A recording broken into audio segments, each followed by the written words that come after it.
आप सबको मैं नमस्कार और इस वीडियो में आप सबका स्वागत है। मैं हूं Padma, coach, trainer and facilitator. तो आज इस वीडियो का विषय है ईटिंग डिसऑर्डर्स इन एडोलेसेंस, यानी कि किशोरावस्था में होने वाले किशोर एवं किशोरियों में खान पान संबंधी विकार। क्या आपको पता है कि हमारे मानसिक स्वास्थ्य हमारे खान पान की अवस्था को भी प्रभावित करते हैं? अगर हाँ, तो यह बहुत ही अच्छी बात है, मैं आपको बहुत बड़ी दाद देती हूँ।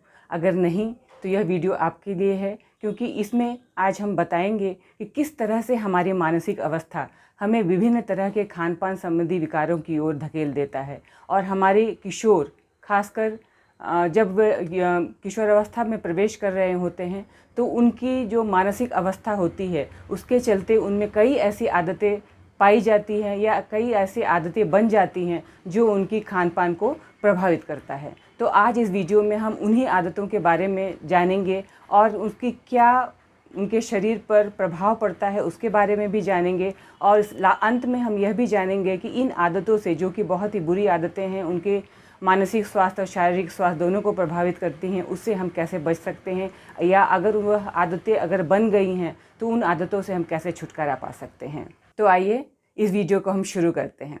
खान पान के विकारों से ग्रसित या ईटिंग डिसऑर्डर से ग्रसित ज़्यादातर किशोर एवं किशोरियां अपने शरीर के बनावट, वज़न, आकार और भोजन पर ज़्यादा ध्यान केंद्रित करते हैं। इससे उन्हें हृदय, पाचन तंत्र, हड्डियों एवं दांतों से संबंधित कई तरह के समस्याएं हो सकती हैं। इन आदतों के चलते उनके शरीर को काफ़ी नुकसान भी पहुंचता है, साथ ही साथ उनकी मानसिक अवस्था को भी बहुत ही ज़्यादा प्रभावित करता है। खान पान संबंधी विकारों के लक्षणों के आधार पर हम इनको 3 भागों में बांट सकते हैं। पहला है एनोरेक्सिया नर्वोसा, दूसरा है बुलिमिया नर्वोसा और तीसरा है बिंज ईटिंग डिसऑर्डर। हम इन तीनों के बारे में बारी बारी से जानेंगे कि ये तीनों तरह के विकार जो कि खान पान से संबंधित विकार हैं, और ज़्यादातर यह विकार किशोरावस्था के दौरान किशोर एवं किशोरियों में लगती है और बहुत लंबे समय तक उनको युवावस्था तक या और भी काफ़ी उम्र तक प्रभावित कर सकती है।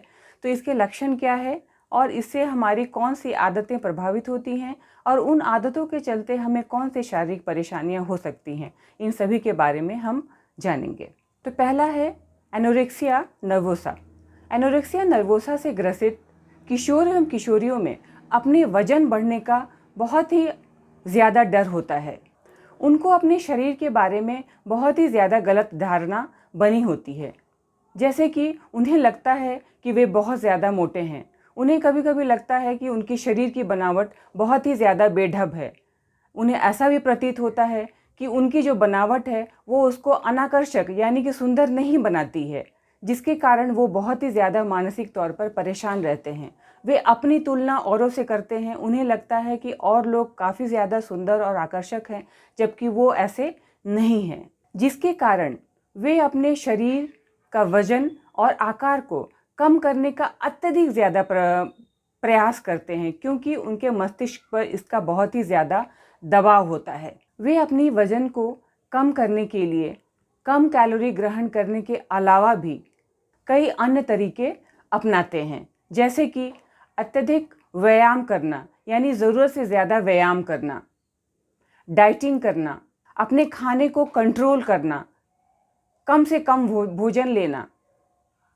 और अति तो तब हो जाती है जब उन्हें लगता है कि उन्होंने जो भी खाना खाया है वो उनके शरीर के लिए बहुत ज़्यादा हो, चाहे वह 1 कटोरी दाल ही हो या थोड़ी सी चावल ही क्यों ना हो। उन्हें लगता है उनके अंदर अगर कोई भी खाना जा रहा है तो वो उनके शरीर को मोटापा दे रहा है, जिसके कारण उन्हें खाने से एक तरह से नफ़रत हो जाती है और वो उसे रिजेक्ट करने लगते हैं, जिसका प्रभाव यह पड़ता है कि वो उल्टी या तो खुद कर देते हैं या उन्हें उल्टी वाली फीलिंग सदा बनी रहती है। थोड़ी सी भी खाना खाते हैं तो वह उसे उल्टी करके शरीर से बाहर निकाल देने का प्रयास करते हैं। कभी खुद ही हो जाती है उल्टी, या कभी वो जानबूझकर सारी चीज़ें बाहर निकाल देते हैं।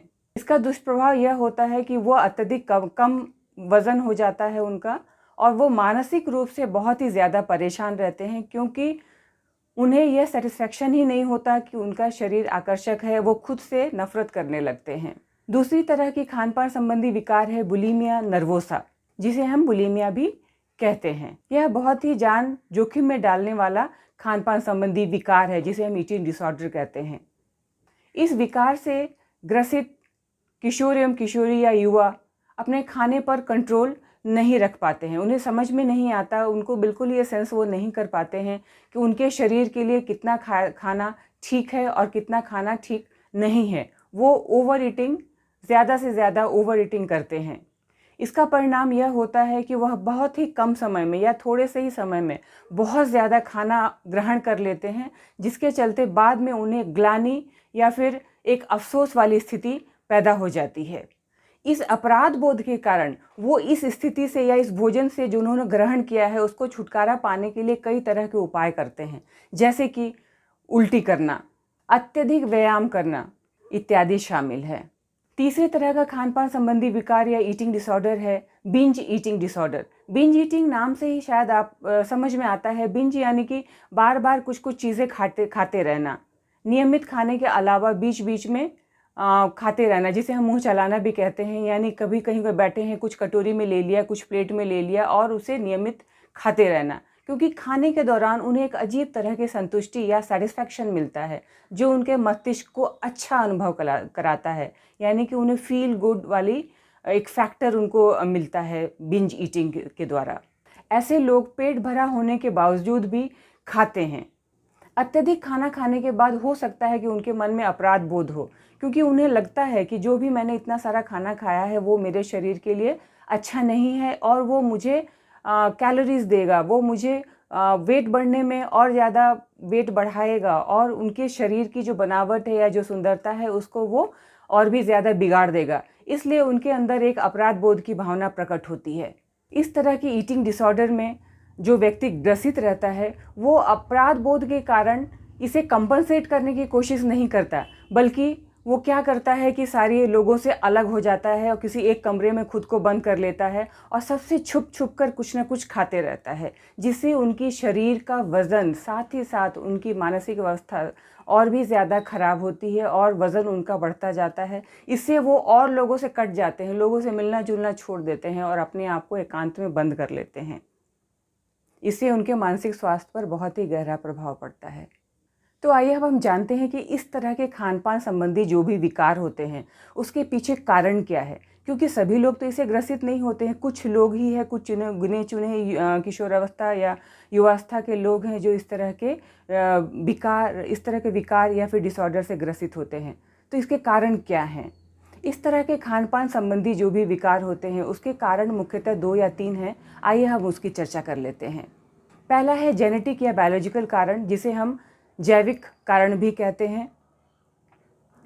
इस तरह के कारण ये हो सकता है कि आपके किसी परिवार के लोग या जो अपने सीधे रिश्तेदार हैं उनमें किसी में इस तरह की बहुत ज़्यादा खाने की प्रवृत्ति हो, तो बच्चों में भी इस तरह के अत्यधिक खाने की प्रवृत्ति हो सकती है। साइकोलॉजिकल एंड इमोशनल हेल्थ, ये दूसरी तरह की कारण है, दूसरा नंबर का कारण है। तो आइए देखते हैं दूसरा कारण। जो दूसरा कारण है इस तरह के खान पान संबंधी विकार को जन्म देता है वह है साइकोलॉजिकल एंड इमोशनल हेल्थ, यानी कि मनोवैज्ञानिक एवं भावनात्मक स्वास्थ्य। भावनात्मक रूप से कमज़ोर लोग या इस तरह से भावनात्मक रूप से अस्थिर लोगों में इस तरह के खान पान संबंधी विकार आ सकते हैं, क्योंकि इस तरह के लोगों में जो एक अपराध बोध की भावना होती है, साथ में उनमें जो आत्मसम्मान की भावना होती है बहुत ही निचले स्तर तक होती है। तो वो खाने पीने में अपने आप को सुकून महसूस करते हैं, जिसके कारण वो एकांत में बैठकर सारी चीज़ें खाते रहते हैं, तो उन्हें एक अच्छा, अंदर से एक अच्छा महसूस होता है। एक तरह से कहें तो खाने को वो अपना साथी और हमसाया बना लेते हैं, जिसके कारण उनका वज़न बढ़ता रहता है और साथ में कई तरह की शारीरिक बीमारियों को भी जन्म दे सकता है। ये तो थे कुछ कारण जिसके चलते इस तरह के खान पान संबंधी डिसऑर्डर या फिर ईटिंग डिसऑर्डर किशोरावस्था के दौरान पैदा हो सकते हैं। अब आइए जानते हैं कि अगर इस तरह के डिसऑर्डर किसी में हो गए हैं तो उससे बचने के उपाय क्या हैं या फिर इसका निदान क्या है और हम बचाव के लिए क्या क्या कर सकते हैं। पहला है कि पेरेंट्स, सबसे पहले रिस्पॉन्सिबिलिटी कहीं भी आती है तो वह माता पिता या पेरेंट्स की रिस्पॉन्सिबिलिटी आती है। तो बच्चों के सामने पेरेंट्स को डाइटिंग करने से बचना चाहिए, यानी कि उसमें एक अच्छी फूड हैबिट डालने की जो कोशिश है वो पेरेंट्स से ही शुरुआत होती है।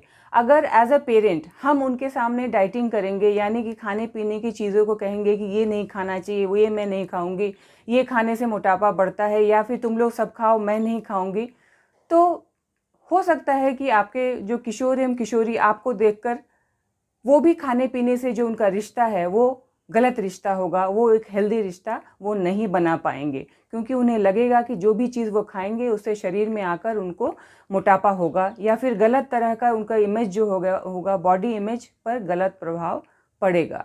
इन चीज़ों के बारे में माता पिता का ये दायित्व होता है कि बच्चों से खुलकर बात करें कि अंडरवेट होना का मतलब सुंदर होना नहीं होता है, क्योंकि मॉडल जो टीवी अक्सर में दिखाया जाता है वे काफ़ी अंडरवेट होती हैं, लेकिन उनका महिमा मंडन किया जाता है। तो यथार्थ स्थिति क्या है, यह माता पिता की जिम्मेवारी है कि हम उन्हें बताएं। तीसरा है कि उनकी जो सेल्फ इमेज है उसको मजबूत बनाने की कोशिश करें, यानी कि वो जिस तरह से हैं जैसे हैं उस पर नाज करना सीखें, उस पर गर्व करना सीखें। साथ ही साथ माता पिता का यह दायित्व है कि उनके बच्चों के खान पान एवं उनकी उम्र के हिसाब से उनके वजन एवं हाइट का ध्यान रखें कि वह बराबर या संतुलित अवस्था में है या नहीं। अगर इसमें किसी भी तरह की समस्या दिखाई देती है, आपको अगर लगता है कि उम्र के हिसाब से उनका वजन या फिर उनकी हाइट सही से नहीं बढ़ पा रही है, तो हो सकता है वह कुपोषण के शिकार हों। तो यह आप उन्हें किसी डॉक्टर को ज़रूर दिखाएं और उनकी सलाह लेकर उनको न्यूट्रिशन पे ध्यान दें। उम्मीद है आपको ईटिंग डिसऑर्डर के बारे में आज बहुत सारी जानकारियाँ मिली होंगी। अगर कुछ जानकारी छूट गई है तो आप मुझे कमेंट कर ज़रूर बताएं। उम्मीद है यह वीडियो आपको अच्छा लगा होगा, तो प्लीज़ लाइक शेयर कमेंट करना ना भूलें और इसे सब्सक्राइब भी कर लें और बेल आइकन भी दबा दें ताकि आने वाले वीडियो का आपको नोटिफिकेशन मिलता रहे। धन्यवाद।